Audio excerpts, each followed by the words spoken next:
বাড়িওয়ালার মেয়েকে ছাদে বিরক্ত করার অভিযোগে আমাকে বাসা ছেড়ে দিতে বলা হয়েছে। অথচ আমি জানতামই না যে বাড়িওয়ালার মেয়ে আছে। দরজায় আটা দিয়ে লাগিয়ে রাখা হলদে রঙের কাগজের টুকরোটি হাতে নিয়ে কক্ষে প্রবেশ করলাম এবার। এখানে উঠেছি সবেমাত্র 1.5 মাস চলছে। 3 মাসের ভাড়া অগ্রিম দিয়ে রেখেছি। দিনরাত মিলে যে 7-8 ঘন্টার জন্য বাসায় থাকি, তার প্রায় পুরোটা সময় কক্ষেই কেটে যায়। বেলকনিতেও বসা হয় কিছুটা সময়। ছাদে তো যাইনি কোনোদিন। জানিও না বাড়িওয়ালা সন্তানাদি কতজন। অথচ ওনারই মেয়েকে বিরক্ত করার অভিযোগে বাসা ছাড়ার নোটিশ আসলো। বিস্ময়কর ব্যাপার বটে। ঘড়ির কাঁটা তখন রাত 10টা।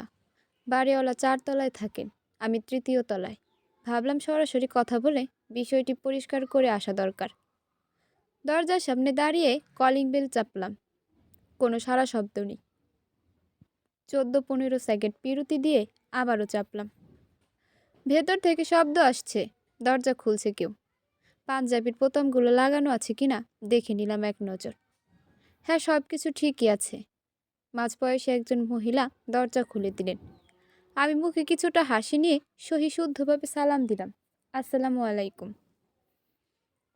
সালাম শুনে উনি চোখগুলো বড় বড় করে প্রথমে তাকালেন আমার দিকে, এরপর পেছনের দিকে কি যেন দেখলেন, পরে আবার আমার মাথা থেকে পা পর্যন্ত দেখলেন।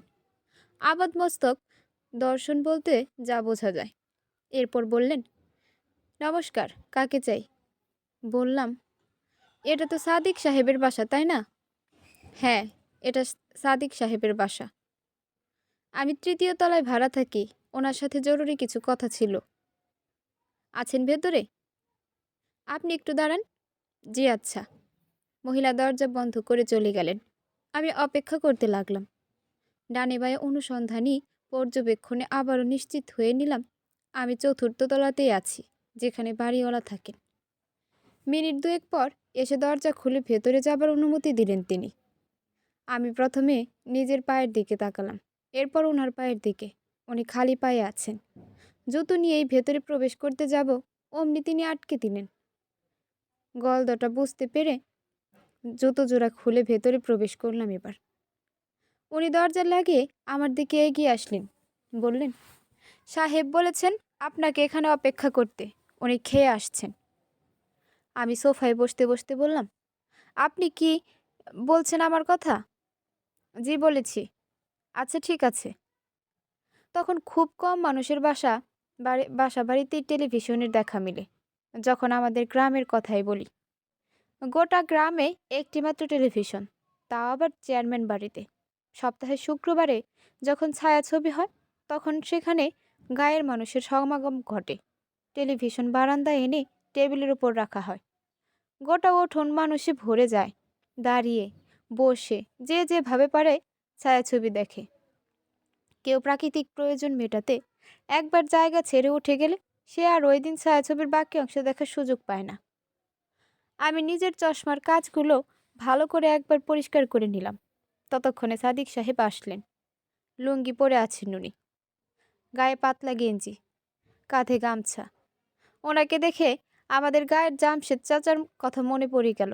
মনে হচ্ছিল সাদিক সাহেব যেন জামশেদ চাচার জিরক্স কপি। আমি সোফা ছেড়ে উঠে দাঁড়াতে দাঁড়াতে ওনাকে সম্বন্ধ করে বললাম, আসসালামু আলাইকুম। ওয়ালাইকুম আসসালাম। বসুন বসুন। আমি দাঁড়িয়েই রইলাম। উনি আমার বিপরীত দিকের সোফায় বসলেন। এবার আমিও বসলাম। চোখ দুটো বন্ধ করে টুথপিক দিয়ে দাঁত আটকে যাওয়া কিছু একটা বের করে আনার ব্যর্থ চেষ্টা করলেন।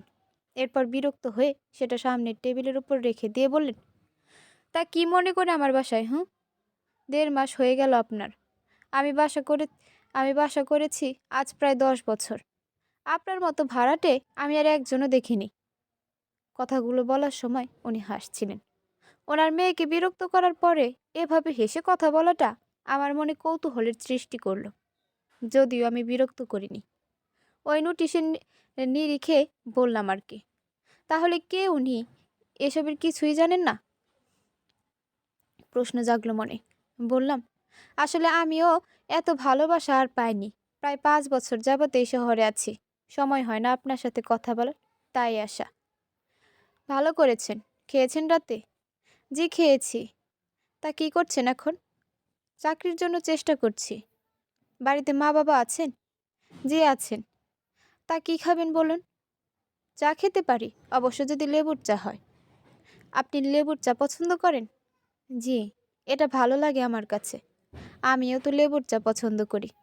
এই বলে উনি সোফা ছেড়ে উঠে দাঁড়ালেন। বললেন, আপনি বসুন, আমি আসছি।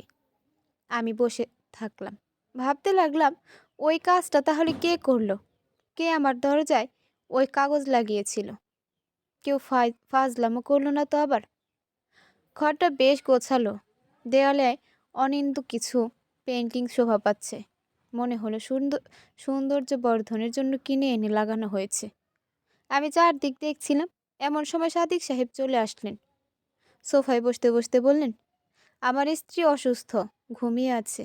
মেয়েটা সব কাজ একা সামলাতে পারে না, অভ্যেস নেই। এজন্য মহল্লার একজন মহিলা আছেন 3 দিন ধরে, ওকে সহায়তা করে। একটু বসুন, চা আসছে। বললাম, ওই হিন্দু মহিলাটি? হ্যাঁ, বেচারির সন্তানাদি নেই, তার স্বামী অসুস্থ। যখন যেখানে কাজ পায় করে। এমনিতেও সবসময় যে যেভাবে পারে সহায়তা করে। তবে সে খুব আত্মমর্যাদা সম্পন্ন মহিলা। কেউ সাহায্য করলে নিতে চায় না, কাজ করে খেতে পছন্দ করে। বলে কাজে লজ্জা নেই। বললাম, কিছু মনে করবেন না। আপনার পরিবার সম্বন্ধে আমার তেমন ধারণা নেই। সুযোগই হয়নি আসলে আপনার সাথে বসার, এসব নিয়ে কথা বলার। আমার কথায় উনি মুচকি হাসলেন। বললেন, যেমনটি বলেছিলাম, আমার স্ত্রী অসুস্থ। 3 মেয়ে ও 1 ছেলে আছে। ছেলেটা সবার ছোট। ও গ্রামের বাড়িতে আছে গত 4 মাস ধরে। ছোট ও মেজো মেয়েটাও সেখানে। বড় মেয়েটা বাসায় আছে। টেলিফোনে জানিয়েছি ওদের চলে আসবে শীঘ্রই। বললাম, আপনাদের গ্রামের বাড়ি কোথায়? বৃহত্তর ময়মনসিংহের নেত্রকোনা জেলায়। আমার জেলায় ওনার বাড়ি। আর এটা আমি আজকে জানলাম। উনি আমাকে কিছু জিজ্ঞেস করবেন, তখনই ভেতরের কক্ষ থেকে সুরেলা কণ্ঠে ভেসে আসলো, বাবা, চা রেখে গেলাম। এবার সাদিক সাহেব উঠে গিয়ে চা এনে টেবিলে রাখলেন। আমাকে নিতে বললেন। আমি টাটকা গরম চা খেতে পছন্দ করি। অনেকেই কিছুটা ঠান্ডা করে তারপর খান। প্রথম চুমুকে মনটা ভরে গেল। কত জায়গায় কত রকমের চা খেয়েছি, হিসেব নেই। এমন সুস্বাদু চা ইতিপূর্বে কখনো খাইনি আমি। সাদিক সাহেব কয়েক চুমুক নিয়ে জিজ্ঞেস করলেন, চা কেমন হয়েছে? দারুণ। এর আগে লেবুর এত সুস্বাদু চা আমি আর খাইনি। আমার কথা শুনে তিনি হাসলেন। তার চোখে মুখে গৌরবের ছাপ স্পষ্ট। তারপর বললেন, আমার মেয়ে চা বানানো শিখেছে তার দাদির কাছ থেকে। আমার মায়ের হাত খুব ভালো ছিল। শুধু চা নয়, উনি সব কিছু রান্নাতেই বেশ পারদর্শী ছিলেন। তা আপনাকে কে রান্না করে দেয়? আমি নিজেই রান্না করি, যদিও বেশিরভাগ সময় বাইরেই খাওয়া দাওয়া করা হয়। আগামী শুক্রবার জুমার নামাজ পড়ে চলে আসবেন, দাওয়াত আপনার। ইনশাল্লাহ। ততক্ষণে চা ফুরিয়ে এসেছে আমার। বললাম, আমাকে উঠতে হবে। শুক্রবারে আবার কথা হবে আপনার সাথে। আর হ্যাঁ, আপনি আমাকে তুমি করে বলতে পারেন, তাতেই আমি অধিক স্বাচ্ছন্দ্য বোধ করব। উনি আবারও হাসলেন আমার কথায়। আমি চলে আসব। তিনি আমার পিছু পিছু দরজা পর্যন্ত আসলেন। সিঁড়ি বেয়ে নামতে যাব, তখন বলে উঠল, তোমার নামটা জানো কি? আমি এক গাল হেসে বললাম, রিয়াদ আহমেদ ভুয়া। আপনি রিয়াদ বলে ডাকবেন। আচ্ছা ঠিক আছে, গুড নাইট। Good night. শহরে থাকার পেছনে বড় কারণ হলো সাহিত্য চর্চার সুবিধা। ইতিমধ্যে 4টি বই বেরিয়েছে আমার। 5ম বই বের করার তোড়জোড় চলছে। শহরের বিভিন্ন জায়গায় ছড়িয়ে ছিটিয়ে থাকা কবি সাহিত্যিকদের পরামর্শ নিতে তাদের কাছে দৌড়ঝাঁপ তো আছেই। সাথে অনেক পরিচিত জন, শুভাকাঙ্ক্ষী আর বন্ধুবান্ধব। তাদের কাছে সারাদিন পড়ে থাকি। কাকডাকা ভোরে বেরোই, ফিরি রাত 8টা-9টায়। কখনো 10টা-11টাও পার হয়ে যায়। বিছানায় শুয়ে ভাবছি, এটা আবার সাদিক সাহেবের বড় মেয়ের কাজ নয় তো? যদি হয়ও, তো সে এটা কেন করবে? নিজেকে নিজে প্রশ্ন করলাম। বাড়িতে টেলিফোনে কথা হয় মাঝে মধ্যে, চিঠিও পাঠাই। নতুন ঠিকানায় আসার পর তা জানিয়ে এখনো চিঠি পাঠানো হয়নি। আমি আমার মায়ের কাছে চিঠি লিখি, মাকে উদ্দেশ্য করে লিখি, যদিও তিনি পড়তে জানেন না। পড়ে শোনায় আমার ছোট বোন। তিনি নিজের ভাষায় যা বলেন তা আবার লিখেও পাঠায় সে। ঠিক করলাম কাল সময় করে একটা চিঠি লিখবো মায়ের কাছে। রাতে ওই সব ভাবতে ভাবতে কখন যে চোখ দুটো লেগে গিয়েছিল টেরও পাইনি। পাশের মহল্লাতেই মসজিদে মসজিদ ফজরে আশেপাশে সবার আগে এই মসজিদের মুয়াজ্জিন সাহেবই আজান দেন। তার আজানে ঘুম ভাঙে আমার। আজও তা এর ব্যতিক্রম হলো না। সারাদিন বাসায় ফেরা হয় না বলে প্রতিদিন ভোরে গোসল করে বেরিয়ে যাই। গোসল সেরে পাটের তৈরি ব্যাগটা কাঁধে ঝুলিয়ে বেরোতে যাব, তখনই খেয়াল করলাম হলদে রঙের একটি ভাঁজ করা কাগজ মেঝেতে পড়ে আছে। দরজার নিচ দিয়ে বাইরে থেকে কেউ রেখে গেছে এটা। তবে এখন পড়ার সময় নেই, আজান হয়েছে অনেকক্ষণ হয়ে গেল। যেভাবে ছিল সেভাবেই তুলে ব্যাগে থাকা প্রকাশিতব্য বইয়ের পাণ্ডুলিপির ভাঁজে রেখে দিলাম সেটা। তড়ি ঘড়ি করে হন হন করে ছুটে চললাম মসজিদের দিকে। নামাজ শেষে প্রতিদিন মসজিদের বারান্দায় কিছুক্ষণ বসি আমি। নিজের করা অকৃতকর্মের হিসেব মেলানোর চেষ্টা করি, পারি না।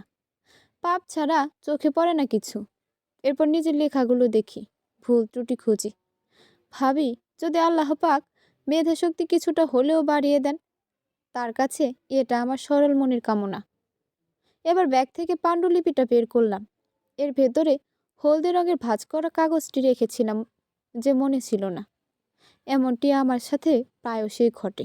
কখনো কখনো অতি নিকট অতীতের কথাও ভুলে যাই, যেখানে অনেক পুরনো অতীতের অতি ক্ষুদ্র বিষয়েও পুঙ্খানুপুঙ্খ স্মরণে থেকে যায়, ভুলি না। কাগজটি নজরে আসায় মনে পড়ল, পাণ্ডুলিপিটা রেখে ভাঁজগুলো খুলে নিলাম। সেই চেনা হাতের লেখা। না, এটা মসজিদে বসে পড়ব না, বাইরে যাই। বেরিয়ে এলাম। গলির রাস্তার এক পাশে গিয়ে পড়তে লাগলাম। তাতে লেখা। বাবার মুখে শুনলাম আমার চায়ের বেশ প্রশংসা করেছেন, এজন্য ধন্যবাদ। যে কারণে এটি লেখা। এতদিন আমি ভোরের পাখি ছিলাম, বলতে গেলে আমার আগে বিল্ডিংয়ে আর কেউ উঠতে পারতো না। আপনি আসার পর এটা বদলে গেছে। এখন আপনি উঠেন আমার আগে। সকালে বেরোন, ফিরেন রাতে। জানি না কি করেন আপনি, জানতেও চাই না। আমার কাছে আপনাকে কেমন যেন মনে হচ্ছিল। একবার ছাদেও পর্যন্ত আসেন না, আর আমাদের বাসাতে তো কেউ নাই। তাই ভাবলাম আপনাকে একটু ওপর নিচ দৌড়ঝাঁপ করানো যাক। কাল দরজায় যা লিখে রেখেছিলাম সেজন্য দুঃখিত, ক্ষমা করবেন। আমি চাইব যেন চিঠির জবাব আসে। রেখে দেবেন সেখানে, যেখান থেকে আপনি এই চিঠিটা পেলেন। আমি নিয়ে যাব। ইতি। নামটা না হয় পরে কখনো জানবেন। হাতের লেখাগুলো খুব সুন্দর, বেশ গোছানো। পুরো লেখাটি পড়ে মনে মনে কিছুক্ষণ হাসলাম, বিস্মিতও হলাম। তারপর ভাঁজ করে সেটা পকেটে রেখে পথ চলতে চলতে নিজেকে নিজেই বলে উঠলাম, আগে মাকে চিঠি লিখে পাঠাবো আজ, এরপর এর জবাব লিখব। তাকে লিখব যাকে এখনো দু চোখে দেখিনি একবারও। রাতে বাসায় ফিরে অদেখা অপরূপা সেই বাড়িওয়ালার মেয়ের নামে চিঠি লিখতে বসেছি। আরে আজব তো, আমি তো তার নামটাই জানি না। কি লিখবো তাহলে তার নামের জায়গায়? দিয়ে দেব কিছু একটা লিখে। একের পর এক কাগজ নষ্ট করে চলেছি। কাঠ ছিট করে ফেলে দেওয়া কাগজে এরই মধ্যে উপচে পড়েছে টেবিলের নিচে রাখা ছুরিটাও। বেচারা জড়বস্তু, মুখ ফুটে কথা বলতে পারলে হয়তো আমাকে খুব করে বকে দিত এমন অপচয়ের জন্য। চোখে ঘুম ঘুম ভাব, না লিখেও পাইনি। ভোরে দরজার নিচে চিঠি না পেয়ে যদি খালি হাতে ফিরতে হয়, পরে আবার কোনো লঙ্কা কাণ্ড বাঁধিয়ে বসবে কে জানে। অবশেষে নিজের মনের সাথে একরকম জোর জবরদস্তি করেই আবেগ অনুভূতিহীন সাদামাটা বাক্য গাঁথুনিতে লেখা শুরু করলাম। হলুদ পাখি, আপনি আমার কাছে নিতান্ত একটি কৌতূহল মাত্র, আর আমি কৌতূহল বয়ে বেড়াতে পছন্দ করি না। তাই এখানেই এর সমাপ্তি টানছি। এই হোক আমার থেকে আপনার প্রতি প্রথম ও শেষ চিঠি। ইতি। 3য় তলার ভাড়াটে। এমন বিচ্ছিরি রকমের চিঠি পাবার পর আর কখনোই এ মুখ হবে না ভেবে মনটা আনন্দে নেচে উঠল আমার। চিঠিটা ভাঁজ করে টেবিলের চশমার নিচে রেখে দিলাম, যেন ফজরে ভুলে না যাই। চশমা পরা ছাড়া পথ চলতে অসুবিধা হয় আমার, এটা তো লাগবেই। যখন নিব তখন চিঠি রেখে যাবার কথাও মনে পড়বে। চিঠি দরজার নিচে রেখে চলে গেলাম আমি। ফিরলাম রাত 10:30টায়। দরজা খুলতে আবারও হলদে রঙের ভাঁজ করা সেই কাগজ। কিছুটা বিরক্ত হলাম। কি লিখেছে তা জানতে হবে বলে হাতে তুলে নিলাম সেটা। মনে মনে নিজেকেই নিজে বলেছিলাম, রিয়াদ, বাসাটা না শেষ পর্যন্ত তোর ছেড়েই দিতে হয়। কিন্তু এখন তো ছাড়া যাবে না। আবার 1.5 মাসের টাকা অগ্রিম দেওয়া। এই কটা দিন থেকে যেতেই হবে। কিন্তু থাকবি কি করে, যা শুরু হয়েছে। একা থাকি, পাগলের মতো কত কথাই বলি বিড়বিড় করে মনে মনে। শুয়ে এবার চিঠির ভাঁজ খুলতেই আবার চক্ষু চড়ক গাছ। পুরো 1.5 পৃষ্ঠা জুড়ে লিখে রেখেছে। সাথে ডানে বাঁয়ে উপরে নিচে কী সব লতা পাতা আঁকিবুকি করেছে। পড়তে লাগলাম। লিখেছে, এভাবে না লিখলেও পারতেন, তবে এতেই আমি খুব খুশি। অন্তত জবাব তো পেয়েছি। বলেছেন কৌতূহলের কথা। আমাকে নিয়ে যে আপনার কৌতূহল, তাই শুধু নয়, আপনাকে নিয়েও আমার অনেক কৌতূহল রয়েছে। আর সেই কৌতূহল থেকেই এর শুরু।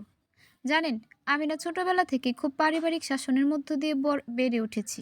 বলতে গেলে আমার বাবা মা আমাকে সেটুকু স্বাধীনতা দিয়েছেন যতটুকু স্বাধীনতা আমার জন্য মঙ্গলজনক ছিল।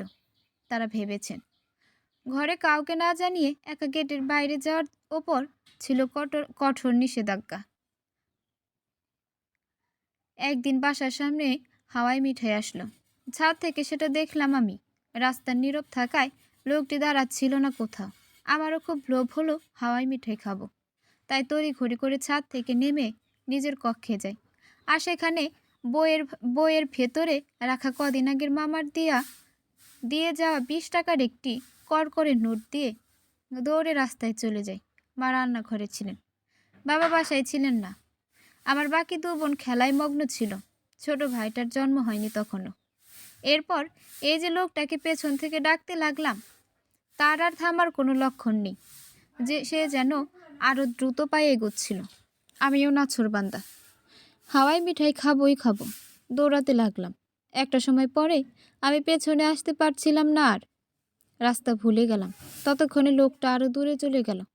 এ যেন আমি অন্ধকারে আলোর পেছনে ছুটছি। আমি থমকে দাঁড়ালাম, কান্না শুরু করলাম। ফুপিয়ে ফুপিয়ে কাঁদতে লাগলাম। আল্লাহর সহায় ঠিক তখনই বাবা এসে আমার সামনে হাজির। তার এক হাতে বাজারের ব্যাগ, অন্য হাতে ছিল আমাদের জন্য মুখরোচক সব খাবার। সেদিনের পর থেকে আর কখনোই আমি গেটের বাইরে একা যাইনি, যতদিন না সব কিছু বুঝতে শিখেছি, পথঘাটে চলতে শিখেছি। দেখুন না, কী সব আজগুবি কথা শুরু করে দিলাম। আসলে মনের মধ্যে অনেক কথা জমে আছে, জানেন তো, কিন্তু বলার মতো কেউই নেই। আপনি যেন কিছু মনে না করেন। আবার এর উত্তর পেলে আবারও লিখব। আর যেমনটি বলেছিলেন, আগের চিঠিটাই যদি আপনার শেষ চিঠি হয়ে থাকে, তাহলে আর লিখব না আমি। ইতি হলুদ পাখি। চিঠিটা হৃদয়ে দাগ কেটে গেল আমার। দাগ কাটলো ওনার অতি গুছানো সুন্দর লেখাগুলো। দাগ কাটলো চারপাশে এত সুন্দর করে ফুল লতা পাতা এঁকে দেওয়াটা। কতটা সময় নিয়ে এটি লিখতে হয়েছে, আঁকতে হয়েছে। মনের ভেতর সেই প্রশ্নগুলো জাগলো। বিস্মিত হলাম কিছুক্ষণ আগে যা নিতান্তই আঁকিবুকি হিসেবে দেখেছিলাম, এখন তা আমার কাছে একটা শিল্পের মতো মনে হচ্ছে। কাগজে কাপড়ে পিঠায় আঁকিবুকি করাটাও একটা দুর্দান্ত শিল্প, যা বাঙালি নারীদের হাতের নিপুণ ছোঁয়ার অনিন্দ প্রাণবন্ত হয়ে ফুটে ওঠে। এই শিল্প আর 20 টাকার নোটের বিষয়ে দুটি কথা না বললেই নয়। আমাদের স্বাধীন বাংলাদেশের প্রথম নিজস্ব কাগজে মুদ্রা চালু হয় 1972 খ্রিস্টাব্দের 4 মার্চ। সেটি ছিল একটি 1 টাকার নোট, যাতে বাংলাদেশের মানচিত্র খচিত ছিল। যেদিন এই নোট দেশের বাজারে ছাড়া হয়, সেদিন বাংলাদেশি কারেন্সিকে টাকা হিসেবে ঘোষণা দেওয়া হয়। ওই নোটটি ছাপা হয় ইন্ডিয়ান সিকিউরিটি প্রিন্টিং প্রেসে, এবং এর দ্বিতীয় সিরিজে নোট মুদ্রণ করা হয় রাজ্য থেকে, এবং এতে ডিজাইন অ্যাডভাইজারি কমিটির সদস্যরা একজন ছিলেন আমাদেরই বৃহত্তর ময়মনসিংহের কৃতি সন্তান শিল্পাচার্য জৈনুল আবেদিন। অন্যান্যরা ছিলেন পটুয়া কামরুল হাসান, কেজি মুস্তফা, শিল্পী কায়ুম চৌধুরী ও শিক্ষাবিদ নীলিমা ইব্রাহিম। আর 20 টাকার নোট প্রথম বাজারে আসে 1979 খ্রিস্টাব্দের 20 আগস্ট। এবার আমি নিজেকে অপরাধী ভাবতে লাগলাম ওই ধরনের বিদঘুটে 2.5 লাইনের একটি চিঠি লেখার জন্য।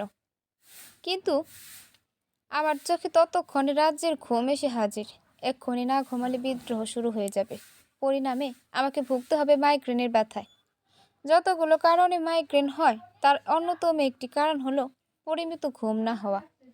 তাই চটজলদি 1 খণ্ড কাগজ নিয়ে তাতে লিখলাম, হলুদ পাখি, কথাগুলোকে খাঁচাই বন্দি রাখবেন না আর মুক্তি দিন। উড়তে পারার জন্য 3য় তলায় বিশাল এক গগন রয়েছে, যা সীমাহীন। ইতি হলুদ চিঠির প্রাপক। জানি চিঠিটা পড়ার পর প্রচণ্ড রকম হাসবেন উনি। হলেও তাই। পরদিন বৃহস্পতিবার ছিল। পরের চিঠিতে তার বর্ণনাও পেলাম। লিখেছে, আজকের দিনটি দারুণভাবে শুরু হয়েছিল আমার। চিঠি পড়ে হাসতে হাসতে পেট ব্যথা হয়ে গিয়েছিল একদম। তথাপি বারবার পড়েছিলাম। কি লিখেছেন আপনি? ও হ্যাঁ, কথাগুলোকে খাঁচায় বন্দি রাখবেন না আর মুক্তি দিন। উঠতে পাওয়ার জন্য 3য় তলায় বিশাল এক গগন রয়েছে, যা সীমাহীন। সব কিছুই ঠিক ছিল। তবে সবচেয়ে মজার ছিল 3য় তলায় বিশাল এক গগন রয়েছে, যা সীমাহীন কথাটি। বেশ সুন্দরভাবে কথা বলেন তো আপনি। যাক, আমার কথাগুলো এবার সেই সীমাহীন আকাশে মুক্ত মনে উঠতে পারবে তাহলে। আচ্ছা, একটা অনুরোধ করব, রাখবেন কিন্তু। অবশ্য যতক্ষণে আপনি আমার চিঠিটা পড়বেন ততক্ষণে মোটামুটি সব আয়োজন শেষ হয়ে যাবে। তবুও বলছি, আপনার প্রিয় খাবারের মধ্যে কি আছে? বিশেষ করে ভাতের সাথে কী কী খেতে অধিক পছন্দ করেন জানতে পারি কি? আমি অপেক্ষায় থাকব, জানাতে ভুলবেন না যেন। ইতি হলুদ পাখি। আসলে যখন আমি চিঠিটা পড়ছিলাম তখন রাত প্রায় 11:30। কাল জুমার পরেই ওনাদের বাসায় দাওয়াত। এখন অযথায় নিজের পছন্দের খাবার তালিকা জানিয়ে লিখলে সেটা হবে এক ধরনের অবিচার। তার ওপর সাদিক সাহেবের স্ত্রী অসুস্থ। উনি সুস্থ থাকলে না হয় একটা কথা ছিল। সব কিছু বিবেচনায় নিয়ে লিখলাম, হলুদ পাখি। আমি জানি না কি লিখি আর তা কেমন হয়, তবে আমি মন থেকে যা আসে তাই লিখি। আপনার ভালো লেগেছে সেটা আপনার দৃষ্টিভঙ্গির বিষয়। আর যদি গভীরের কোনো কথা বলি, তাহলে হঠাৎ করে চিঠি আদান প্রদানের মাধ্যমে জমে থাকা ভাবগুলোর বিনিময় মূলত আপনাকে উল্লসিত করে তুলেছে, আনন্দ দিচ্ছে। হয়তো প্রকৃত ভালো লাগার কারণ সেটাই, আমার লেখার ধরন নয়। আর হ্যাঁ, আমার প্রিয় খাবার তালিকায় উল্লেখযোগ্য তেমন কিছু নয়। উদ্বিগ্ন হবেন না। ইতি সীমাহীন গগন। ইতি সীমাহীন গগন। পরদিন বাইরে কোথাও গেলাম না আর। গোসল করলাম বেলা 11:30টার দিকে। তারপর বেলকনিতে বসে পাণ্ডুলিপিটা নেড়ে চেড়ে দেখতে লাগলাম। তখনই মাথায় দুষ্টু বুদ্ধি চেপে বসলো। বাজার থেকে লুকিয়ে কিনে এনে রাখা হুকোটা বের করলাম। না, নেশা করার মতলবে নয়। অনেককেই দেখি এটা টানেন, কৃষক থেকে শুরু করে এমনকি কত কবি সাহিত্যিকরাও। চুরুট বিড়ির চেয়ে নাকি এতে নেশা হয় বেশি। আমি তো নেশা করি না, তো আনলাম কেন? কারণ আমার বহুদিনের শখ বেলকনিতে চেয়ারে হেলান দিয়ে বসবো আমি। তারপর সামনের টেবিলের উপর রাখবো লেখালেখি সরঞ্জামাদি, তার পাশে পাণ্ডুলিপি। এরপর খালি হুকোয় পানি ভরে মনের সুখে টানবো। আর বুদবুদ শব্দে চারপাশে একটা সাহিত্য আবহ তৈরি হবে। তখন মাঝে মাঝে আর চোখে পাণ্ডুলিপির দিকে তাকাবো, আর সামনে কল্পনায় শিষ্যের বেশে নিজেকে কাচুমচু হয়ে বসে থাকতে দেখে গম্ভীর স্বরে গরুর মতো বলবো, বাছা, লেখালেখি যেন তেন কোনো বিষয় নহে। ইহা এক মহা তপস্যার বিষয়। তপস্যা করো। যেই ভাবা সেই কাজ। খাটের নিচে রাখা হুকুর ব্যাগটা হাতে নিয়ে বেলকনির দিকে পা বাড়ালাম। এমন সময় কেউ কলিং বেল চাপলো। বেখেয়ালি মন সেটা হাত থেকে রাখতে ভুলে গেল। তা নিয়েই দরজা খুলে দিলাম। সাদিক সাহেব, ওনার কোমরে গামছা বাঁধা, হাতে পায়ে ধুলোবালির ছাপ। এবার নিজের হাতটা পেছনের দিকে নিয়ে ওনাকে সালাম দিলাম। জবাব দিলেন উনি। তারপর বললেন, নামাজে যাবে না? জি যাব। হাতে ওটা কি? তেমন কিছু না, ময়লা। ও আচ্ছা, দাও আমি ফেলে দিই। না থাক, আমিই ফেলে দিতে পারবো। আরে দাও তো, আমি সবেমাত্র ঘরের সব ময়লা পরিষ্কার করলাম। মেয়েটা একা সব করলে হাঁপিয়ে যেত। ওই মহিলা আজও আসেনি। দাও বাইরে ডাস্টবিনে ফেলে দিবনে। আর কিছু না বলে দিয়ে দিয়ে দিলাম ওনার কাছে। তিনি অদূরে সিঁড়িতে রাখা ময়লার ভর্তি পাটের বস্তায় সেটা ছুঁড়ে ফেলে দিলেন। আমি যেন হাঁপ ছেড়ে বাঁচলাম। উফ, চলে গেলেন উনি। হুকা নিয়ে একটি কথা না বললেই নয়। বাংলা ও দক্ষিণ এশিয়ার বিভিন্ন ভাষায় হুকা শব্দটি প্রচলিত আছে। এটি একটি ধূমপানের যন্ত্র বিশেষ। মুঘল যুগে এদেশে ব্যবসারত ইংরেজ ও অন্যরা একে হাবল ভাবল বলেও সম্বোধন করত। এখন এর দেখা তেমন মেলে না। তারপরও তথাকথিত মাজারের ওরস স্বঘোষিত ভবঘুরে সন্ন্যাসী ফকিরদের আসরে এর দেখা মেলে। তবে হ্যাঁ, ধূমপান সেটা যেই করুক আর যে যন্ত্রের ধারাই করুক না কেন, ধূমপান অতি ক্ষতি অনিবার্য। এর থেকে সকলেই বিরত থাকা বাঞ্ছনীয়। ততক্ষণে আজান হয়ে গেছে। আমি অপেক্ষা করছিলাম সাদিক সাহেবের জন্য। ভাবছিলাম তিনি হয়তো আমাকে ডেকে নিয়ে বেরোবেন। না, তিনি আসলেন না। হয়তো ব্যস্ত আছেন। অপেক্ষা না করে এবার বেরিয়ে পড়লাম। শয়ে শয়ে মানুষ মসজিদে যাচ্ছে। কারো হাতে পিতলের চপ, তো কারো হাতে কলসি, কেউ বা কাচের বোতল নিয়ে যাচ্ছে। এসবের ভেতরে পানি। এগুলো মসজিদের সামনে সারি বেঁধে রেখে দেওয়া হয়। নামাজের পর মুসল্লিরা হাতে ফু দিয়ে যান। এই পানিকে পড়া পানি ও উতার পানি বলতেও শোনা যায়। নামাজের পর শরীরটা নিস্তেজ হয়ে এলো। মসজিদে বসেও কয়েকবার হেলে পড়েছিলাম ঝিমুতে ঝিমুতে। বিছানায় পিঠ ঠেকাতেই কখন যে ঘুমিয়ে পড়লাম টেরও পাইনি। কলিং বেলের আওয়াজে ঘুম ভেঙে গেল। সাদিক সাহেব নিশ্চয়ই। হ্যাঁ, তিনি আমাকে ডাকতে এসেছিলেন। হাত মুখ ধুয়ে নিলাম।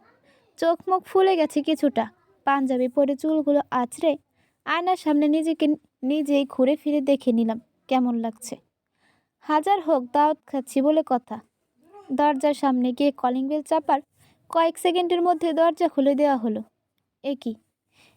একে তো কখনো দেখিনি। 8-10 বছর বয়সী একটা ছেলে। চেহারাটা মাশাআল্লাহ বেশ মায়াবী। তাকেও সালাম দিলাম। আসসালামু আলাইকুম। ওয়ালাইকুম আসসালাম। আপনি সে? কার কথা বলছো বলো তো? বাবা বললেন মেহমানের কথা। হ্যাঁ, আমি সে। চলো ভেতরে। সাদিক সাহেবের বাকি ছেলে মেয়েরা গ্রাম থেকে চলে এসেছে তাহলে।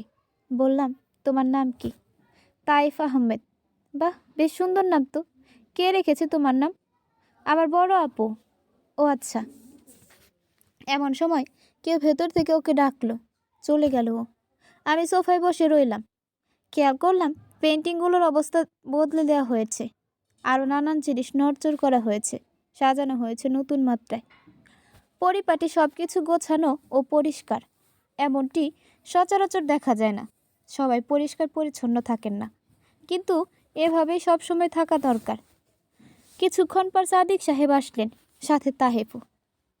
ওর বাবা ও বা হাত দিয়ে সাদিক সাহেবের ডান হাতের তর্জনী আঙুলটি মুষ্টি করে ধরে রেখেছে। সাদিক সাহেব ওকে নিয়ে এসে সোফায় বসতে বসতে বললেন, ওরা গতকাল রওনা হয়েছিল, নামাজের আগে আগেই ফিরে এসেছে। পথে ছিল এক দূর সম্পর্কের আত্মীয়ের বাড়িতে। বললাম, কেউ নিয়ে আসেনি? হ্যাঁ, আমার ছোট ভাই এসেছে। একটা বাজে কাজে গেছে ও। রাতে আসলে পরিচয় করিয়ে দিবনে। কেন যেন মনে হচ্ছিল কেউ আড়াল থেকে দেখছে আমায়।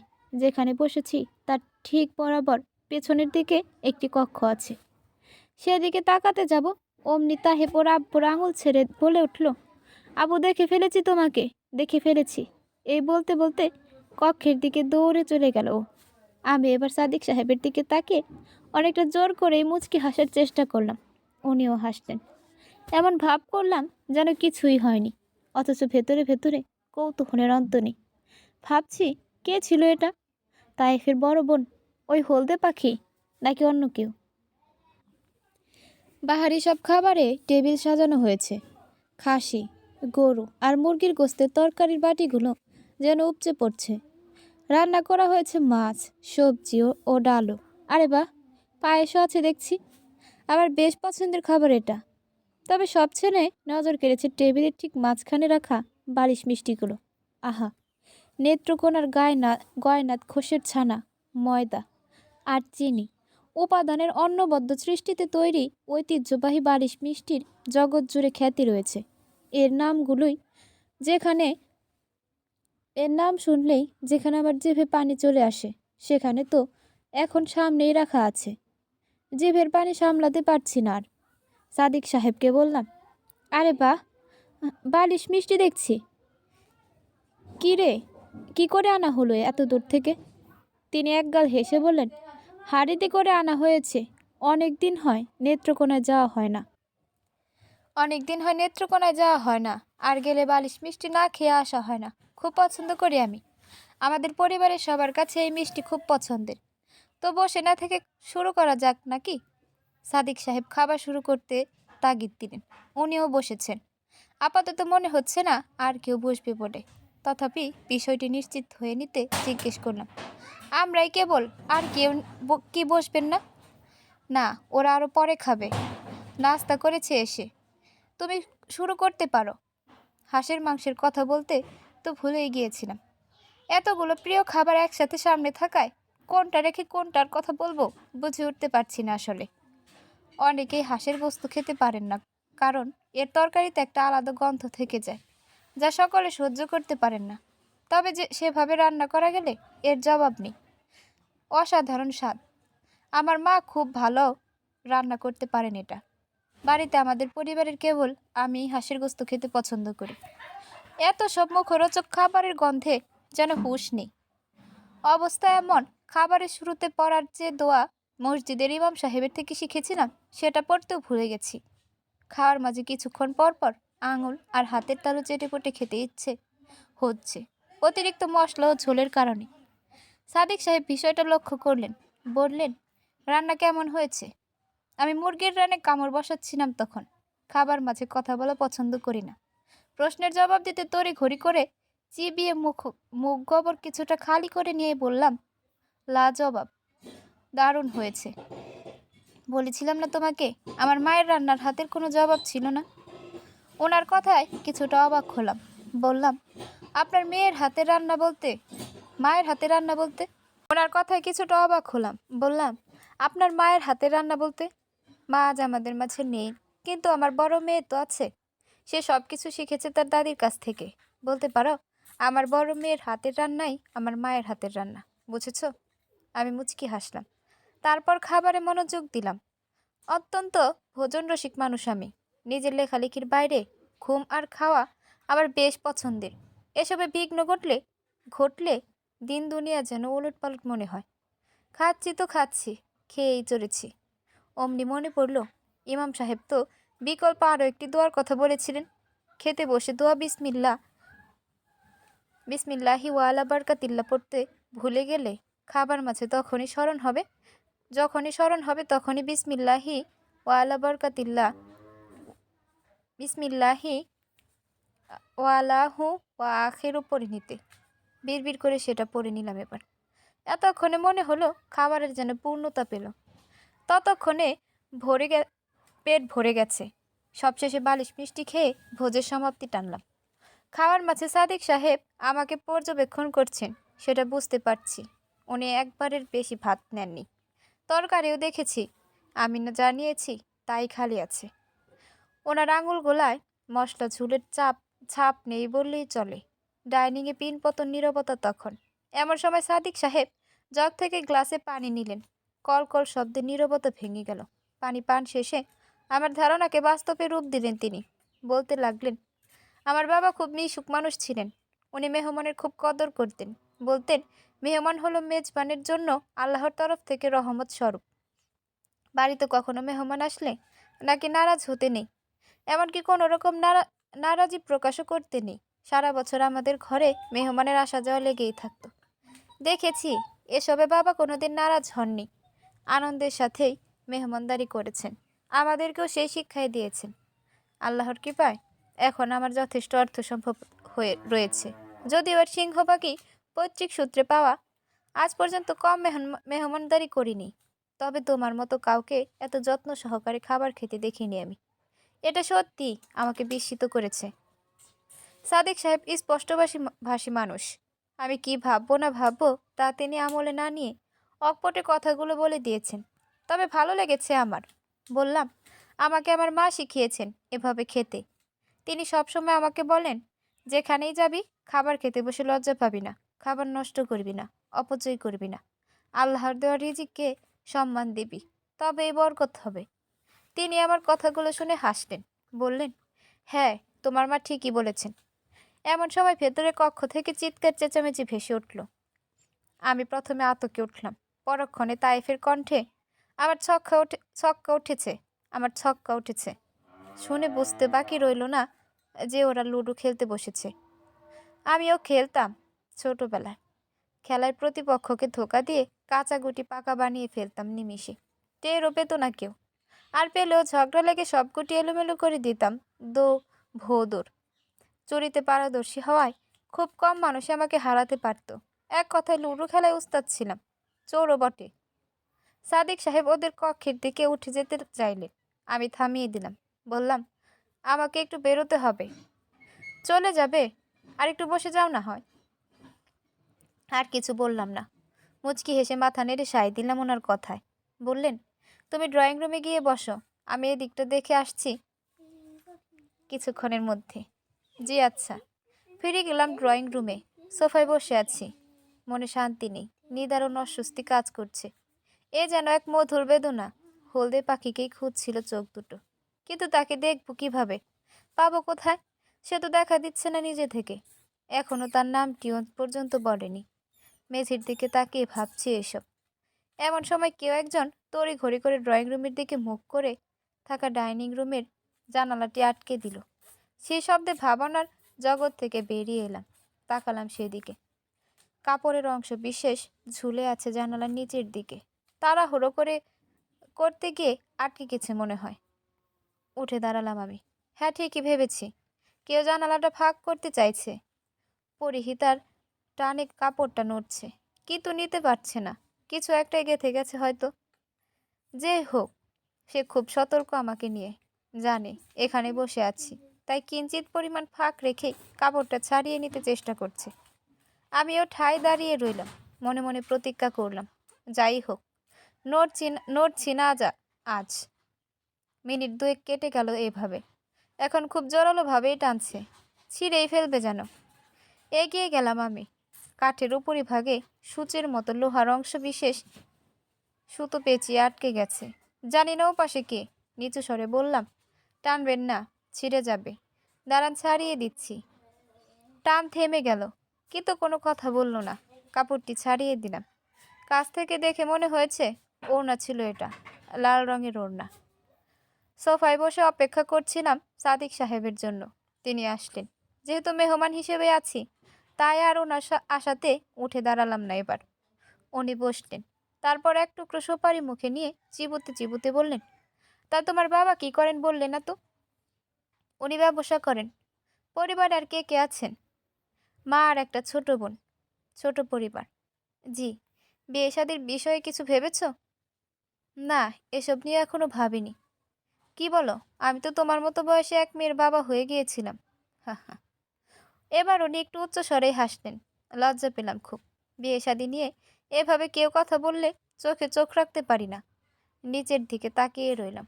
বুঝতে পেরেছেন আমি লজ্জা বোধ করছি। বললেন, যাক, তোমার সময় নষ্ট করব না আর। যখনই সময় পাবে চলে এসো, ভালো লাগবে আমার। আমি সোজা সোফা ছেড়ে উঠে দাঁড়াতে দাঁড়াতে বললাম, জি আচ্ছা, এখন আসি তাহলে। এসো। কক্ষে গিয়ে পাঞ্জাবিটা বদলে নিলাম। বেরিয়ে গেলাম আবার। ফিরলাম সে রাতে 11টার দিকে। দরজা খুলে বাল্ব জ্বালাতেই মেঝেতে চোখে পড়ল ভাঁজ পড়া একটি হলদে রঙের খাম। এটা অনেকটা ভেতরের দিকে রেখে গেছে। হয়তো কাঠি বা অন্য কিছু একটা সাহায্যে ঠেলে রাখা হয়েছে। হাতে নিলাম কাগজটা, টেবিলের উপর রেখে দিলাম। আগে হাত মুখ ধুয়ে নিতে হবে। তার তারা তারা নেই কোনো। বালিশে পিঠ ঠেকিয়ে বসলাম এবার। চশমাটা পরে নিলাম। আচ্ছা দেখাচ্ছে। ওহ, ধুলো লেগে আছে। ডান হাতের বৃদ্ধা আঙ্গুলিটাকে পরনের গেঞ্জি অংশ বিশেষ পরিয়ে আলতোভাবে ঘষে নিলাম কাজগুলো। তারপর বসিয়ে দিলাম নাকের উপর। হ্যাঁ, এখন স্পষ্ট দেখাচ্ছে সব। কাগজটি নিয়ে ভাঁজগুলো খুললাম এবার। লেখাগুলো দেখে মনে হলো তাড়াহুড়ো করে লিখেছে। পড়তে লাগলাম। এত রাত পর্যন্ত বাইরে থাকতে হয়, আরও আগে ফিরলেই তো পারেন। আর দেরি করে ফিরবেন না এভাবে। জানেন আজ খুব ভালো লাগছে আমার। কেন ভালো লাগছে জানেন? ভালো লাগছে কারণ আজ আপনাকে নিজের হাতে রান্না করে খাওয়াতে পেরেছি। সত্যি কত ভালো লাগছে লিখে প্রকাশ করতে পারবো না। আর হ্যাঁ, আপনাকে ধন্যবাদ। আপনি তখন এগিয়ে না এলে ওড়নাটা হয়তো ছিঁড়েই যেত। এটা খুব পছন্দের একটা ওড়না আমার, বাবা কিনে দিয়েছিলেন। শুনুন, আপনাকে ছাদে যাওয়ার দাওয়াত দিচ্ছি। যাবেন কিন্তু একবার সময় করে, ঘুরে ঘুরে দেখবেন সব কিছু। আর তারপর আমাকে বড় করে একটা চিঠি লিখবেন। এখন ঘুমান। দেখিয়েন আবার চশমা পরে ঘুমিয়ে যাবেন না। শুভরাত্রি। ইতি হলুদ পাখি। উনি আমার সব কিছুই পর্যবেক্ষণ করছেন এবং সেটাও খুব নিখুঁতভাবে। বিষয়টি বিস্ময়ের সৃষ্টি করছিল মনে। চিঠিটা ভাঁজ করে বালিশের নিচে রেখে দিয়ে উঠে বসলাম। টেবিলটা খাটের সাথে লাগানো হওয়ায় বিছানায় বসে চিঠি লিখতে শুরু করলাম। লিখলাম, হলুদ পাখি। আপনার রান্নার হাত বেশ ভালো। শেষবার বাড়িতে মায়ের হাতের রান্না এভাবে পেট ভরে খেয়েছিলাম। বলতে লজ্জার কিছু নেই, আপনার রান্না এতই ভালো হয়েছিল যে সত্যি আমি অনেক বেশি খেয়ে ফেলেছিলাম।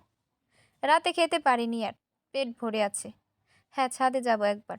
শুধু একবার নয়, বহুবার যাব। এটা টানছে আমাকে। সেখানে কারোর পদচারণা রয়েছে খুব, যে কারণে আমাকে টানছে। যাব আমি। কিছু মনে করবেন না, আপনার নামটা জানতে খুব ইচ্ছা করছিল। কাউকে জিজ্ঞেস করতেও পারছি না। জানাবেন যদি ইচ্ছে হয়। উত্তরের অপেক্ষায় থাকব। ইতি সীমাহীন গগন। রাতে বৃষ্টি হলো খুব। ফজরও থেমে থেমে বৃষ্টি হচ্ছিল, সাথে দমকা বাতাস। আজ আজান শুনতে পাইনি, তবে ঘুম ভেঙে গেছে ঠিকই। আমার ছাতা নেই, কিনিনি। এতদিন প্রয়োজন হয়নি। মসজিদে আর যাওয়া হলো না। ঘরে নামাজ পড়ে সাহিত্য চর্চা শুরু করে দিলাম। অভাগা আমি। অভাগা কারণ এত বড় হয়েছি অথচ দেখে দেখে কোরআন মজিদ পড়তে জানি না।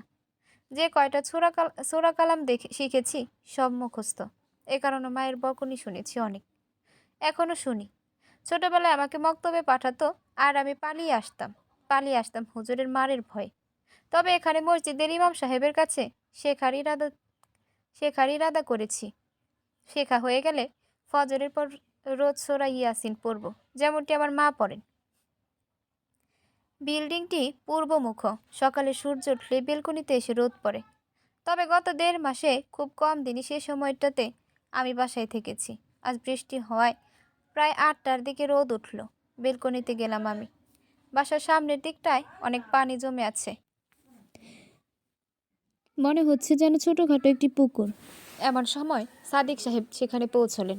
কোমরে গামছা বাঁধা, হাতে বালতি। আমাকে দেখে বললেন, পানি সেচতে হবে, নয়তো ভিজে ভিজে সবাইকে জায়গাটা পার করতে হবে। আমি এমনিতেই সৌজন্যতার খাতিরে বললাম, আমি কি আসবো আপনাকে সাহায্য করতে? উনি মুখের উপর বলে দিলেন, তাহলে তো ভালোই হয়, চলে এসো। লুঙ্গি পরে নেমে গেলাম নিচে। একটু পরিমাণ পানি জমেছে। এরই মধ্যে তিনি আরেকটি বালতি নিয়ে এলেন। পানি সেচতে লাগলাম আমরা। হঠাৎ কানে ভেসে আসলো তাইফের কণ্ঠে, বাবা আমিও আসবো কি? ছাদের দিক থেকে আসলো আওয়াজটা। আমি তাকালাম সেদিকে। তাইফের মুখ চেপে ধরে আছে একজন। ওর কণ্ঠ রোধ করতে চাইছে। চোখে চোখ পড়ে গেল দুজনের। দেখে দ্বিধায় পড়ে গেলাম। আমি কি দেখছি, মানুষ নাকি পরী? মেয়েটি অপলক তাকিয়ে রইল, আর আমিও। মনে হচ্ছিল আসমানের নিচে জমিনের ওপরে তামাম সৌন্দর্যই যেন তার সামনে নন। কোথায় যেন হারিয়ে ফেলেছিলাম নিজেকে। ঠিক সেই মুহূর্তে আরও কেউ একজন তায়েফকে পেছনের দিকে টেনে নিয়ে গেল, আর সে দাঁড়িয়েই রইল। তখনই সাদিক সাহেব তাকে উদ্দেশ্য করে বললেন, বাদল দিনে সাদে কি করছো তোহাফা? নেমে এসো, তায়েফকেও নিয়ে এসো। আমি দৃষ্টি নামিয়ে নিলাম। সাদিক সাহেব বললেন, ও তোহাফা আমার মেজো মেয়ে, ম্যাট্রিক পরীক্ষা দেবে সামনে।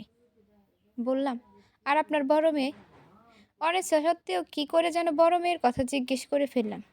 কিন্তু জিজ্ঞেস করার পর উনি যেভাবে আমার দিকে বাঁকা চোখে তাকালেন, তাতে মনে হলো আমি যেন ওনার ঘরের সিন্দুকের চাবি পেয়ে বসেছি।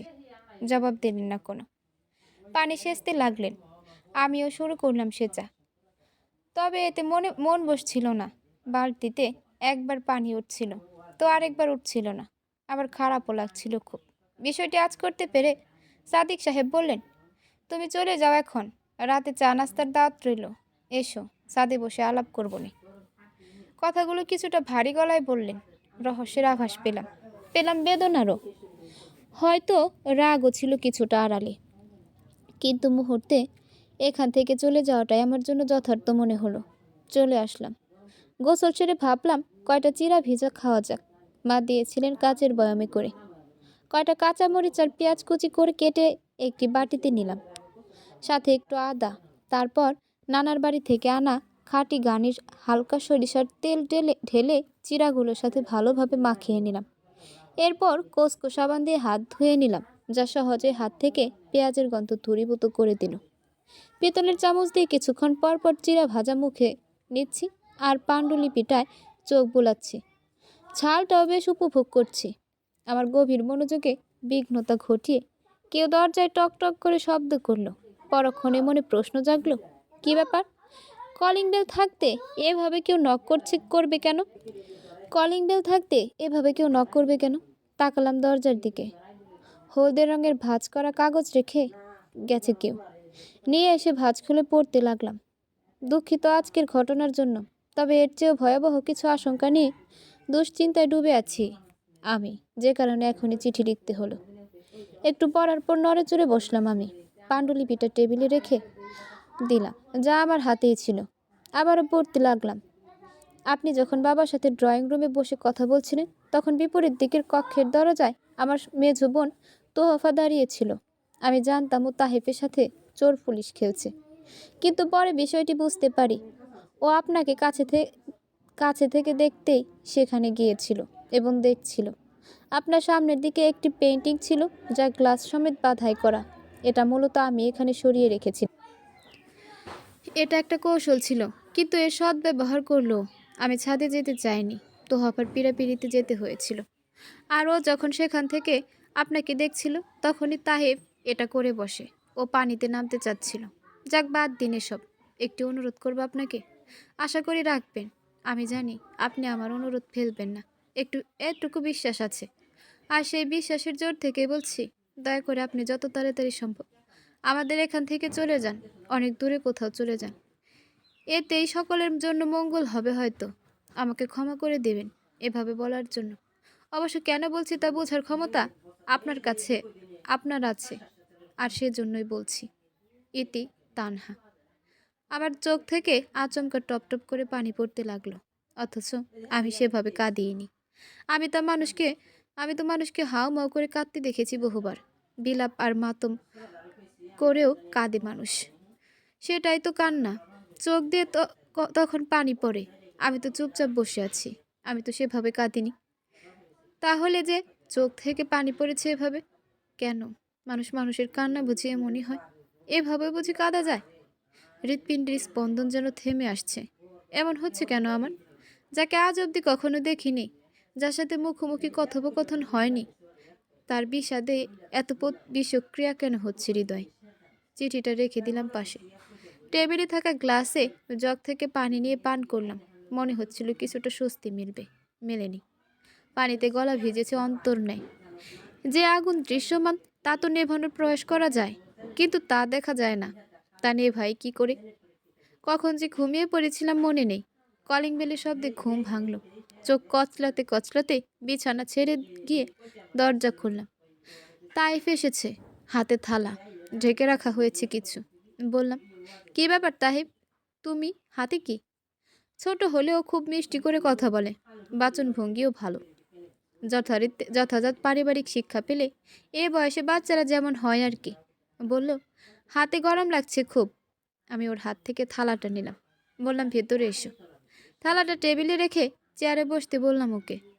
আমিও বসলাম বিছানায়। বললাম, তা কি নিয়ে এসেছো? খিচুড়ি, ভুনা খিচুড়ি, সাথে হাঁসের গোস্ত। তা কে রান্না করলো? মেজো আপু। ও আচ্ছা, তাহলে তোমার মেজো আপু খিচুড়ি রান্না করে পাঠিয়েছেন। ভালো। তুমি খেয়েছো? জি, খেয়েছি। খাবার মতো তেমন কিছু ছিল না কক্ষে ওকে দেওয়ার। কলা ছিল এক হালি। বললাম, কলা খাবে? ও হাসলো। দুটো কলা এনে দিলাম। খুব যত্ন সহকারে কলাগুলো খেলো ও। এরপর উঠে দাঁড়ালো। বললাম, বসো আর কিছুক্ষণ। না, চলে যাব। আচ্ছা। ওকে দরজা পর্যন্ত এগিয়ে দিয়ে এলাম। বিছানায় বসে ভাবছি, খিচুড়িটা খাবো নাকি খাবো না, খিদেও পেয়েছে খুব। খেয়ে নিতে মন্দ কি, খেলাম। তেমন না হলেও একবারে যে খারাপ তা নয়। এবার এশার নামাজ শেষে গলির মোড়ে দেখা হয়ে গেল সাদিক সাহেবের সাথে। এখানে একটি দোকানে টেলিভিশন রয়েছে, আছে ভিসি আরও। যখনই এর সামনে দিয়ে আসা যাওয়া করি তখনই কানে ভেসে আসে সিনেমার ডিসুম ডিসুম আওয়াজ। সেই ফজর থেকে রাত 11টা অবধি ভিড় জমেই থাকে। এখানে যাদের নিয়মিত দেখি, এদের কাউকে জুমার নামাজ ছাড়া আর কখনো মসজিদের ত্রিসীমানায় দেখি না। আবার মসজিদে যাদের নিয়মিত দেখি, তাদের কাউকে প্রয়োজন ছাড়া এর ধারে কাছেও দেখি না। এ এক অদ্ভুত অদৃশ্য দেওয়াল। সাদিক সাহেব চোখের ইশারায় আমায় অপেক্ষা করতে বললেন। এক ভদ্রলোকের সাথে কথা বলতে থাকায় এমনটি করলেন তিনি। ওনাদের থেকে আমার দূরত্ব 3-4 ফিটের। চুপচাপ দাঁড়িয়ে আছি। ভদ্রলোক এক পর্যায়ে সাদিক সাহেবকে উদ্দেশ্য করে বললেন, তবে যাই বলুন না কেন, আপনার বড় মেয়েকে আমার ছেলের বউ বানাতে পারলে নিজেকে ভাগ্যবান মনে করতাম। যাক, আপনার যেমন খুশি। সাদিক সাহেব বরাবরের মতোই হাসলেন। মুচকি হাসিতে দারুণ দেখায় ওনাকে। বললেন, আমি আমার মেয়ের জন্য পাত্র পেয়ে গেছি। দোয়া করি আপনার ছেলের জন্য যেন ভালো কোনো মেয়ে পান। এবার তাহলে আসি, আবার কথা হবে অন্য কোনো সময়। জি আচ্ছা। ভদ্রলোক চলে গেলেন। সাদিক সাহেব আর আমি বাসার দিকে রওনা হলাম। উনি আগে আগে, আমি পাশে থেকে ওনার কিছুটা পিছু পিছু হাঁটছি। ভদ্রলোকের কথাগুলো দারুণভাবে আহত হলাম। তার মানে উনি তানহাকে পুত্রবধূ হিসেবে চেয়েছিলেন। সাদিক সাহেব রাজি হননি। আবার উনি বলছিলেন যে পাত্র নাকি পেয়ে গেছেন। কার কথা বলছিলেন, কাকে পেয়েছেন? প্রশ্নগুলো ঘুরপাক খেতে লাগলো মনে। আমাকে এভাবে চুপচাপ হয়ে চলতে দেখে সাদিক সাহেব বললেন, কি ব্যাপার, শরীর ঠিক আছে তো? জি ঠিক আছে। ডিনার করেছো? না। রান্না? না। তাহলে খাবে কি? বাসায় গিয়ে রান্না করব, তারপর খাবো। এভাবে কষ্ট হয় না? তা তো বটে। আমি বলি কি, তোমার উচিত বিয়ে করে ফেলা। এ বয়সে বিয়ে শাদী না করে থাকাটা ঠিক না। ছোটোখাটো কোনো চাকরির বন্দোবস্ত হয়ে গেলেই তা নিয়ে ভাববো। এটাও ঠিক, একদম কিছু না করেও তো বিয়ে করাটা সমীচীন হবে না। জি। বাসার সামনে চলে এসেছি। বললাম, চা খেতে কি আসতেই হবে? শুধু চা নয়, আমরা ডিনার একসাথে করি।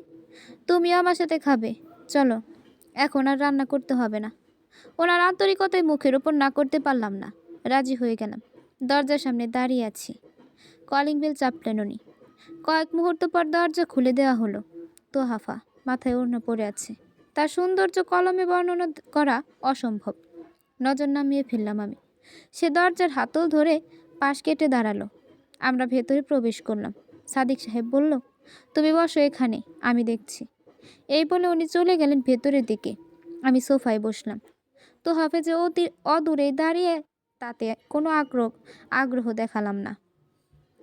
চুপচাপ বসে রইলাম। ড্রয়িং রুমে পিনপতন নীরবতা নেমে এলো। কামনাও করছিলাম ও যেন এখান থেকে দ্রুত অন্য কক্ষে চলে যায়, বরঞ্চ এর উল্টো ঘটল। আমার দিকে বিপরীত দিকের সোফায় এসে বসে পড়ল। উঠে দাঁড়িয়ে গেলাম আমি। বলল, কি ব্যাপার, উঠে দাঁড়ালেন যে? আমি আমতা আমতা করে বললাম, না এমনি। আপনি বসুন, আমি একটু বাইরে থেকে আসছি, পরে যাবেন। বসুন তো এখন। কথার ওজনে মনে হচ্ছে সে আমার কয়েক যুগ ধরে পরিচিত। বসে পড়লাম। বলল, খিচুড়িটা কেমন লেগেছিল? বললেন না তো কিছু। নাকি খাননি? খেয়েছি, খাবো না কেন? খুব ভালো লেগেছে। আমাকে খুশি করতে মিথ্যা বলছেন না তো আবার? মিথ্যা কেন বলবো বলুন? তাছাড়া আপনাকে দেখে আপনাকে খুশি করার প্রয়াসই বা কেন করব? জানেন, আমি খুব চেষ্টা করি আপুর মতো করে রান্না করতে, কিন্তু পারি না। আপুর হাতে যেন জাদু আছে, যা আমার হাতে নেই। এজন্য হিংসেও হয় অনেক। কেন যে আমি ভালোভাবে রান্না করতে পারি না। ও আরও কিছু বলবে, তখনই তাহেফ এসে হাজির। তাহেফকে দেখে তো হাপা বলল, এখানে কি করিস? খাবার খেতে এসো, বাবা যেতে বলেছেন। তায়েফের জবাব। তায়েফ চলে গেল। আমিও তো হাফা দাঁড়িয়ে উঠে দাঁড়ালাম। এবার ডাইনিংয়ের দিকে পা বাড়ালাম দুজনে। সাদিক সাহেবের স্ত্রী দেখে অবাক হলাম। আবার ভালোও লাগলো তিনি বিছানা ছেড়ে উঠতে পেরেছেন দেখে। শুরুর দিকে যখন বাসায় উঠেছিলাম তখন একবার দেখা হয়েছিল কেবল, আর আজ দেখলাম। সালাম দিলাম ওনাকে। আসসালামু আলাইকুম। ওয়ালাইকুম আসসালাম। এসো বাবা, খুব ভালো লাগছে আপনাকে দেখে। মেয়েদের পীড়াপিড়িতে উঠে আসতে হলো। কেমন আছো তুমি? জি আলহামদুলিল্লাহ। চাকরি পেয়েছো? না চেষ্টা করছি। আচ্ছা বসো। টেবিলের দুপাশে ৩টি করে চেয়ার, আরেক দিকে একটি। একদিক খালি। আমি ওনার বরাবর বিপরীত পাশে বসলাম। তাইফ ওনার ডান পাশে। তাইফের পর এসে বসলো আরেকজন, সে অদ্ভুত সাদিক সাহেবের ছোট মেয়ে। আমার বাঁ দিকের চেয়ারে তোহাফা বসলো। এরপর আসলো আরেকজন, তাকে উদ্দেশ্য করে তোহাফা বলল, আপু তুমি আমার পাশে বসো। জামার হাতা একেবারে কবজি পর্যন্ত ঠেকে আছে। ওনার কারণে মুখমণ্ডল দেখার কোনো সুযোগ নেই। এত কাছে, তবুও দেখতে পারছি না মানুষটাকে। নীরব তার আওয়াজ, তার চলন। অনেকেই হাঁটার সময় ধপা ধপা আওয়াজ করে হাঁটেন, বলতে গেলে পা খুব জোরে জোরে ফেলেন। সাদিক সাহেব আসলেন এবার। তিনি মাঝের চেয়ারটায় বসলেন। ভাত নয়, রুটি ও ভোনা গোস্তের ব্যবস্থা করা হয়েছে। খাবারটা ভালো ছিল। আসলেই তো হাফার হিংসে করার যৌক্তিকতা আছে, সে হিংসে করতেই পারে। ছাদে আমি আর সাদেক সাহেব। সারাদিন পরে আর বৃষ্টি না হলেও আকাশটা মেঘাচ্ছন্ন হয়ে আছে। মাঝে মাঝে বিদ্যুৎ চমকাচ্ছিল। রাতে আজও বৃষ্টি নামতে পারে। এমন পরিবেশ চায়ে চুমুক দিলে এক ধরনের উষ্ণতা কাজ করে। আমাকে কিছু না বলতে দেখে চা খেতে খেতে তিনি আগ বাড়িয়ে শুরু করলেন। বললেন, ধরো তুমি হঠাৎ করে এমন কিছু পেয়ে গেলে যা অপ্রত্যাশিত ছিল এবং যেটা অনেক মূল্যবান কিছু, তখন তোমার অনুভূতি কেমন হবে? বললাম, আমি সবসময় সব কিছুর জন্য নিজেকে প্রস্তুত রাখতে পছন্দ করি। এরপরও যদি অপ্রত্যাশিত কিছু ঘটে, যার যোগ্য আমি নই, তা পেয়ে যাই, তবে এর যথাযথ মূল্যায়নে যত্নবান হব। ভালো বলেছ। আমি আমার বড় মেয়ের বিয়ের কথা ভাবছিলাম। তার পছন্দ অপছন্দের কথা জানার চেষ্টা করছিলাম। চেষ্টার কোনো ঘাটতি রাখিনি আমি। কিন্তু তিনি এ পর্যন্ত বলে থেমে গেলেন। ততক্ষণে আমার হাতে থাকা চায়ের কাপে খরা নেমে এসেছে। উৎকণ্ঠ আর উদ্বিগ্নতায় ভারী নিস্তেজ হয়ে আসছিলাম। ভাবছিলাম, উনি কি তানহার বিয়ের ব্যাপারে সত্যি পাত্র হিসেবে কাউকে ঠিক করে ফেলেছেন? করলে সে কে? আর তানহার পছন্দ অপছন্দের কথা কেন বলছেন? এই যে চিঠিতে আমাদের এত কথোপকথন হলো, এসবের কোনোটির বিষয়ে তিনি আবার জানেননি তো? না না, এ কি করে সম্ভব? এমন হাজারটা প্রশ্ন এসে ভিড় করছিল মনে, যেগুলোর কোনোটির যথার্থ জবাব আমার কাছে এই মুহূর্তে নেই। সাদিক সাহেব নিজেকে কিছুটা অন্ধকারের দিকে নিয়ে গেলেন। আমি এগোলাম না সেদিকে। এরপর বললেন, ঘরে বিবাহ উপযুক্ত আমার 2 মেয়ে রয়েছে, যদিও তাদের একজন ছোট আর একজন বড়। তোমাকে যদি জিজ্ঞেস করি তাদের মধ্যে কাকে বিয়ে করতে চাও, তখন তুমি কাকে চাইবে? তোহাফা নাকি তানহাকে? প্রশ্ন শুনে বাকরুদ্ধ হয়ে গেলাম আমি। মনের অজান্তেই বলে উঠলাম, হায়, এ আবার কোন ধরনের পরীক্ষা? বিয়ের জন্য হয় তোহাফা নয় তানহাকে এভাবে কেন চাইতে বললেন, তা ভাবতে গিয়ে কিছুক্ষণ চুপ করে রইলাম। আমার নীরবতায় সাদিক সাহেব যেন কিছুটা বিরক্ত হলেন। তিনি এগিয়ে এসে কিছু বলতে চেয়েও বললেন না। মনে হলো খুব জোর করেই নিজেকে সংযত করলেন। এরপর হাতে থাকা চায়ের কাপটি ট্রেতে রেখে বললেন, কি এত ভাবছো, হ্যাঁ? নাকি কোনো সিদ্ধান্ত নিতে পারছো না? ভাবছি আপনাকে কথাটা ঠিক কিভাবে বলবো। কেন, কি এমন কথা রয়েছে যা আমাকে বলার আগে এত ভাবতে হচ্ছে তোমাকে? বলো, কি বলতে চাও? অভয় দিচ্ছেন? ধরে নাও তাই দিচ্ছি। এবার বলো শুনি। আমি আসলে তোহাফা বা তানহা দুজনের কাউকে বিয়ে করার প্রতিশ্রুতি দিতে পারবো না, যতক্ষণ না মায়ের সাথে এ বিষয়ে কথা হয়। আমি তো সেরফ একটা কথা জিজ্ঞেস করলাম, এখানে প্রতিশ্রুতির কথা আসছে কেন?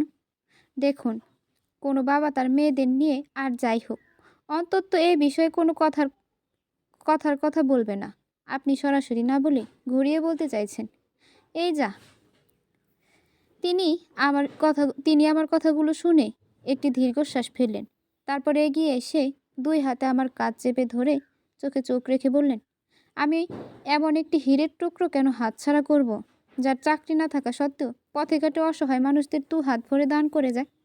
কেন তাকে হাতছাড়া করব যে অসহায় কোনো বৃদ্ধকে যাত্রী নিয়ে উপরে উঠতে কষ্ট হচ্ছে দেখে তার রিকশা ঠেলে উঠিয়ে দিতে সাহায্য করে? কেন তাকে হাতছাড়া করব যে একজন টকবগে যুবক হয়েও রোজ ফজরে আরামের ঘুম ত্যাগ করে মসজিদে যেতে অলসতা করে না?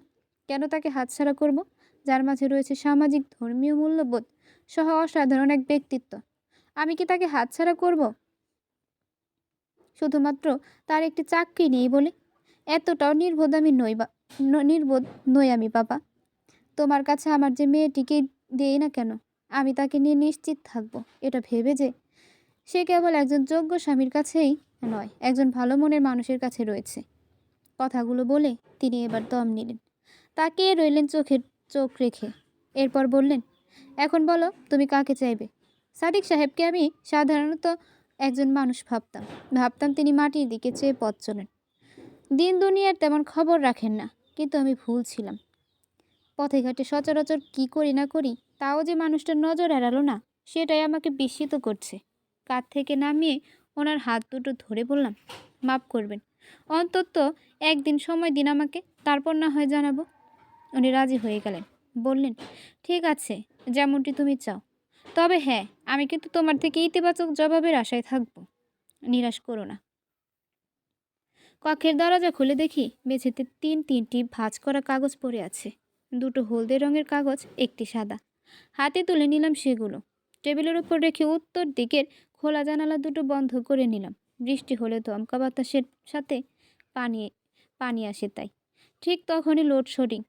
টেবিলের নিচে থাকা হারিকেনটি নিয়ে তাতে আগুন ধরালাম। এরপর প্রথমে একটি হলদে কাগজের ভাঁজ খুলে পড়তে শুরু করলাম। লিখেছে, আমাদের মাঝে একটু ভুল বোঝাবুঝি হয়েছে।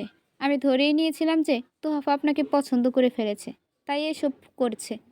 কিন্তু না, ও নিজে থেকে এসে আমাকে বলেছে, আপু, তিনতলার ভাড়াটা ছেলেটাকে তোমার সাথে বেশ মানাবে।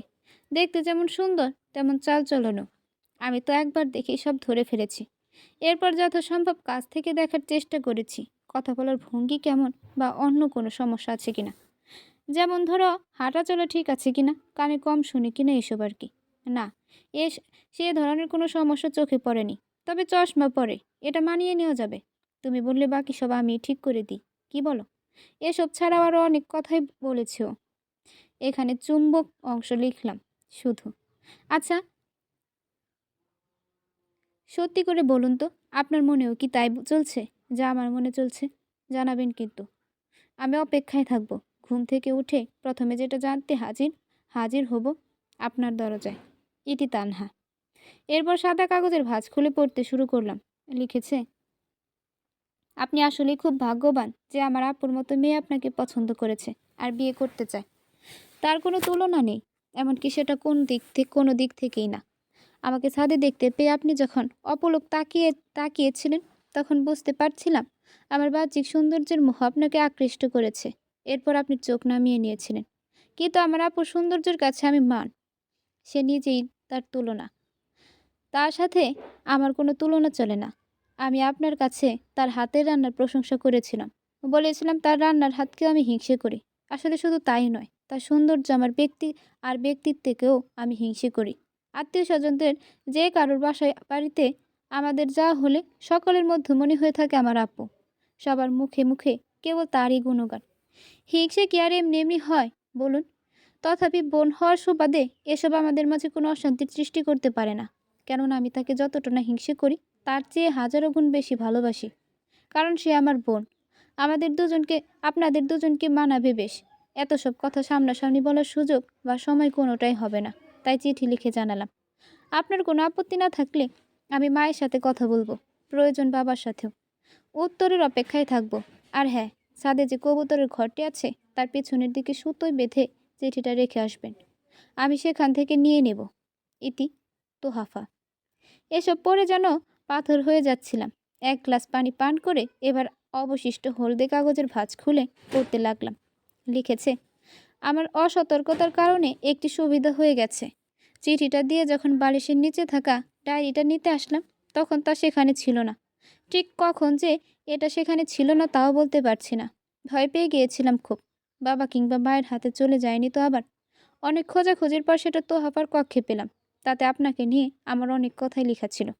তোহাফা সব পড়ে নিয়েছে। আর ওকে নিয়ে যে ভয় ছিল তারও প্রমাণ পেলাম। ওর কক্ষের চুরির মাঝে অনেকগুলো কাগজ দেখে সন্দেহ জাগে মনে। তারপর সেগুলো একে একে নিয়ে দেখতে থাকি। তোহাফার ছোট্ট অবুঝ মনে আপনাকে জায়গা দিয়ে ফেলেছে। এত কম সময়ে এমনটি হয়ে যাবে তা ভাবনাতীত। কিন্তু তাই হয়েছে। ও নিজেই যখন আপনাকে পছন্দ করলো আর পরে আমার ডায়েরি দেখে নিল, তখনই আমার কাছে ছুটে আসে আর আমাকে ওইসব বলে যা আমি অন্য চিঠিতে আপনাকে লিখেছি। আমি আসলে এখন কি এখন ঠিক কি করব বুঝে উঠতে পারছি না। আপনিই বলুন কি করা উচিত আমার। এটি তানহা।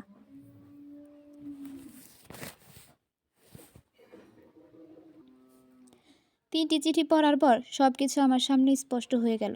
তোহাফা তানহার ছোট হলেও আমাকে নিয়ে লেখা ওর বোনের সব মনের কথা জানতে পারার পর সে নিজের মনের আকাঙ্ক্ষাগুলোকে জলাঞ্জলি দিতে কাল বিলম্ব করেনি। সে তানহাকে হিংসে করে ঠিক, কিন্তু ভালোবাসে। যে ভালোবাসার কাছে হিংসেটা আসলে কিছুই নয়। তানহাও দারুণভাবে আহত সব জানার পর। সে তার বোনের চোখের পানি সহ্য করতে পারবে না। সে নিরুপায়। তবে সে জানে আমি তাকে ভালোবাসি। অবশ্য যদিও তা কখনো সেভাবে বলা হয়ে ওঠেনি, বলতে পারিনি। সাদিক সাহেব আমার প্রতি সন্তুষ্ট। তিনি তোহাফা কি তানহা যে কোনো একজনকে আমার কাছে বিয়ে দিতে চান। ওনার চাওয়াটা দোষের নয়। বাবা হিসেবে তিনি তা চাইতেই পারেন। কিন্তু আমি যে ওনার থেকে একদিনের সময় নিলাম নিজের সিদ্ধান্ত জানাবো বলে, তার কি হবে? আগামীকাল দিন শেষে উনি যখন বুক ভরা আশা নিয়ে আমার থেকে সুখবর শুনতে চাইবেন, তখন আমি আমার প্রতি থাকা দু বোনের কার ভালোবাসাকে বলিদান দেব, কার অনুভূতিগুলোকে গলা টিপে হত্যা করব। আমি যখন যে কোনো একজনকে চাইলেই সাদিক সাহেব হাসি মুখে বিয়ে দিতে রাজি হয়ে যাবেন। তানহাকে আমি ভালোবাসি। ওকে চাইলে আর বিয়ে হয়ে গেলেও কি করে তোহাফার সামনে দাঁড়াবে? যদিও তোহাফা আড়ালে নিজের চোখের পানি ফেলবে, কিন্তু তানহা তো সব জানে। ভেতর থেকে নিজের বোনের কষ্টগুলো কি ওকে খুঁড়ে খুঁড়ে খাবে না? আর তোহাফাকেই বা কি করে চাইব? সে তো প্রশ্নই আসে না। সব কিছু গোছগাছ করে ঘর পরিষ্কার করতে প্রায় আড়াইটা বেজে গেছে। এবার নিজের ডায়েরির কটা পাতা ছিঁড়ে চিঠি লিখতে বসলাম। তোহাফা, তুমি ছোট মানুষ। তুমি করে বলায় আবার কিছু মনে করো না যেন। দুনিয়ার ভালো মন্দ বোঝার ক্ষমতা এখনও তোমার হয়ে ওঠেনি। এ বয়সে হুট করে কখনো কিছু ভালো লেগে যাওয়াটা অস্বাভাবিক কিছু নয়। তবে তোমার নিজেকে নিয়ন্ত্রণ করতে শিখতে হবে, ধৈর্য ধরতে জানতে হবে। এ বয়সে নেওয়া একটি ভুল সিদ্ধান্ত সারা জীবনের দুঃখের কারণ হয়ে দাঁড়াতে পারে। নিজের বাবা মায়ের কথা মেনে চলো, তাদের অবাধ্য হয়েও না। তোমার আপুকে এভাবেই সারা জীবন ভালোবাসো, এটা যেন কখনো মান না হয়। আমার জন্য দোয়া করো। ভুল কিছু করে থাকলে ক্ষমা করে দিও। ইতি রিয়াদ। এরপর সাদিক সাহেবকে চিঠি লিখলাম। চাচা, আমাকে ক্ষমা করবেন। যখন আপনি এই চিঠিটা পড়ছেন তখন আমি ঢাকা ছেড়ে চলে গেছি। আমি যাচ্ছি আমার মায়ের কাছে। আপনাদের থেকে পাওয়া ভালোবাসার কথা ভুলব না কোনো দিন। দোয়া করবেন আমার জন্য। আপনাকে কষ্ট দিতে চাইনি, আর আপনার সামনে দাঁড়ানোর মুখও আমার নেই। চাচিকে আমার সালাম জানাবেন, নিজের যত্ন নেবেন। ইতি আপনার স্নেহের রিয়াদ। তানহাকে কি ভাষায় লিখব বুঝে উঠতে পারছিলাম না। চিঠির শব্দচয়ন কেমন হবে যাতে করে পড়তে সময় ওর হৃদয়ে কিছুটা হলেও স্বস্তি মিলবে। লিখতে শুরু করলাম। তানহা, জানি খুব রাগ হবে আমার প্রস্থানে। ভেঙে পড়বে, ক্ষতবিক্ষত হবে তোমার হৃদয়। এতদিন কাছে থেকেও আপনি সম্বোধনে কত চিঠি লিখেছি, অথচ আজ যখন তোমাকে তুমি করে লিখছি, তখন তোমার থেকে বহু দূরে চলে যাচ্ছি আমি। তোমার বাবা বলেছিলেন তোহাফা বা তোমার থেকে কাকে বিয়ে করতে চাইবো আমি। একবার মুখ ফুটে বলতে হয়তো সারা জীবনের জন্য তোমাকে আমার চোখের আলো করে পেয়ে যেতাম। তুমি আমার ঘরে সেভাবে উঠতে যেভাবে বাগিচায় প্রজাপতিরা উড়ে, বিচরণ করতে আমার মনে, নিজের সকল ক্লান্তি আর ক্লেশ দূরীভূত করতে আমার আলিঙ্গনে। সারা জীবন আমরা একে অপরের সুখ দুঃখের সঙ্গী হয়ে থাকতাম। কিন্তু এত সব হওয়ার সুযোগ থাকা সত্ত্বেও আমি চাইনি একজন আদর্শ বড় বোন তার বোনের কাছে সারা জীবনের জন্য ছোট আর নিচু হয়ে যাক। তোমাকে লেখা এটাই আমার জীবনের শেষ চিঠি। তোমার হলদে রঙের চিঠিগুলো আমার বুকে ক্ষণে ক্ষণে প্রেমের যে ঝড় তুলত, আজ তা বেদনার প্লাবনে রূপ নিয়েছে। জানি না কতদিন এই দুধসহ চিঠি নিয়ে, স্মৃতি নিয়ে বাঁচতে পারবো। নিজের যত্ন নিও। বাবা মাকে কখনো কষ্ট দিও না। আমায় ক্ষমা করো। চিঠিগুলো সব পুড়িয়ে দিও, না হয় এগুলো তোমাকে ভেতর থেকে পুড়ে ছারখার করে দিবে। ভালোবাসা নিও। যেভাবে তুমি নিতে চাও। আল্লাহ হাফিজ। ইতি রিয়াদ। তোহাফাকে লেখা চিঠিটা ছাদে ওর বলে দেওয়া জায়গায় রেখে এলাম।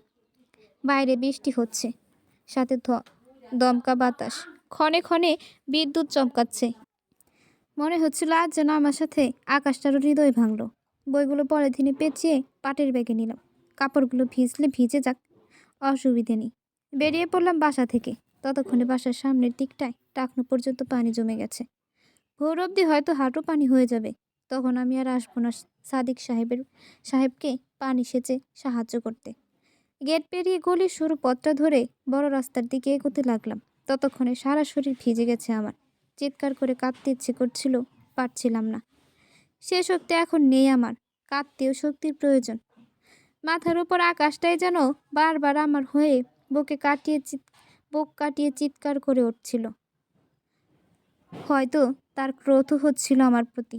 হলেই বা কি, আকাশটা তো আর অজানা, আর জানে না তার বিশালতার চেয়েও বেশি বেদনা আমার দুঃখ বয়ে নিশীথে নিবিতে কেঁদে ফিরছি আমি, একা সঙ্গীহীন। চলে গেলেন রিয়াদ। আর কখনো তাদের মধ্যে চিঠি আদান প্রদান হবে না। হবে না আর তানহা সেই মনের অনুভূতিগুলো জানানোর। ভালোবাসা বড়ই বৈচিত্র্যময়। ভালোবাসা আমাদের বড্ড কাঁদায়। ভালোবাসায় আটকে গেলে আমরা বড্ড অসহায় হয়ে যাই। ধন্যবাদ। আর ভালোবাসা রইল আপনাদের প্রতি, যারা শুরু থেকে শেষ পর্যন্ত গল্পটা পড়েছেন। কৃতজ্ঞতা জানাচ্ছি লেখিকা মুস্কান মনিকাকে। চলে যাচ্ছি আজ।